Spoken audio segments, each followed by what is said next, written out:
Hello everyone and welcome in your KLBK Sports Connection. Ryan King joined by Leah Doherty. It might be April Fool's, but this is not a joke regardless of what Red Raider fans are probably hoping for. Yeah, Ryan, it was a tough blow for those Tech fans today. Red Raider men's basketball coach Chris Beard making the decision to leave Lubbock for his alma mater, the University of Texas in Austin. An important mantra to Beard when he was here at Tech. We all know it, 4-1. Takes a new meaning today. 4-1 also representing today's date, April 1st, which is also the day his contract buyout dropped by $1 million to $4 million if he left for another Big 12 school. The Longhorns' job came open when Coach Shaka Smart left the school to go to Marquette. Beard led the Red Raiders to 3 NCAA tournaments, advancing to 2 Elite Eights, a Final Four, and of course a national title game in 2019. He leaves Lubbock with an impressive 112-55 record over his 5 seasons. No word just yet on how much he's going to be making as the Texas head coach, but Texas Tech Athletics Director Kirby Hocutt spoke with the media today,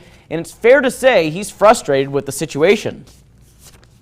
Frustration, absolutely. Disappointment, absolutely. You know, you work along somebody for 5 years, and you invest into this program and you grow this program, and of course his leadership had a great deal to do with that. But at the same time, there are other components that have led to the success of Texas Tech basketball. I believe our student body. I believe we've had the best fan support in the country. We're going to fight, to use a term that Coach Beard uses every day.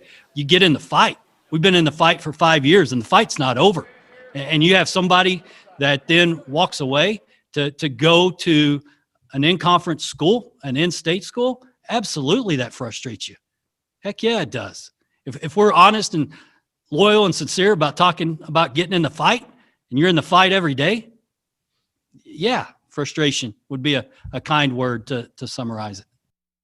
In a press release from Texas on the hiring, Beard saying, quote, "It's a difficult and emotional day in a lot of ways as I leave Texas Tech, a place where I'm very appreciative of not only my 5 years as a head coach, but also 10 as an assistant." He went on to say, "I owe so much to Texas Tech University. I am truly thankful for all the people of West Texas and their incredible support.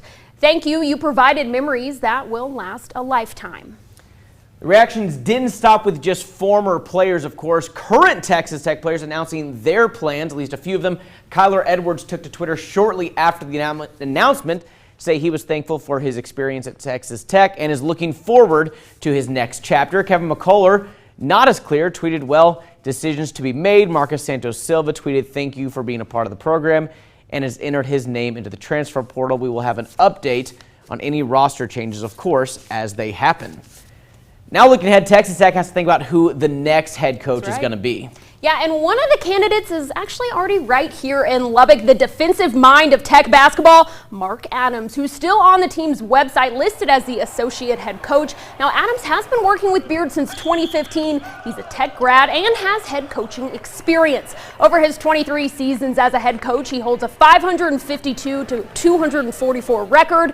Adams seems to also be the former player's favorite as well. Lawrence Odiase and Matt Mooney sharing their support for him on Twitter. A close friend of head coach Chris Beard, Joe Golding, could be a potential fit. Currently a head coach down the road at Abilene Christian, who ironically beat Texas in the NCAA tournament this year. Golding has been at ACU for the last 10 seasons, going 71-23 over the last 3 years. Yeah, Ryan, also a name that's been tossed around, Grant McCasland, current coach at North Texas. McCasland leading the Mean Green to a Conference USA tournament win this season, then taking down Purdue in the first round of the NCAA tournament. He also has Tech ties, serving as the director of basketball operations from 1999 to 2001. And finally, not a former coach, but a former player in Milwaukee Bucks assistant, Darvin Ham.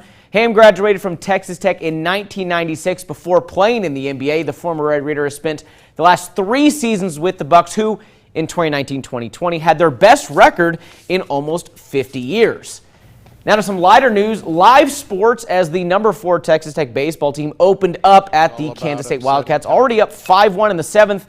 They've had back-to-back home runs earlier in the game. Why not do it again? Jace Young hits his second of the day, followed by Kurt Wilson with his second of the season. And the next batter, Easton Morrell. Tech goes back-to-back-to-back. That's the second time this season, though. They're not done. They score 5 more in the inning, including Young's second home run of the inning. He actually got back up his third of the game. Tech wins this one pretty impressively, 17-1 the final on that one. That team is fun to watch. We needed a little bit of positive news, having Jace Young, those 3 home runs going back to back to back again. I mean, how often does that happen? Especially Tim Tadlock also has turned down a Texas head coaching job before, so got to make some people in Lubbock feel happy, Absolutely. right? Bring them that positive news. Absolutely. All right, we'll have more for you after this.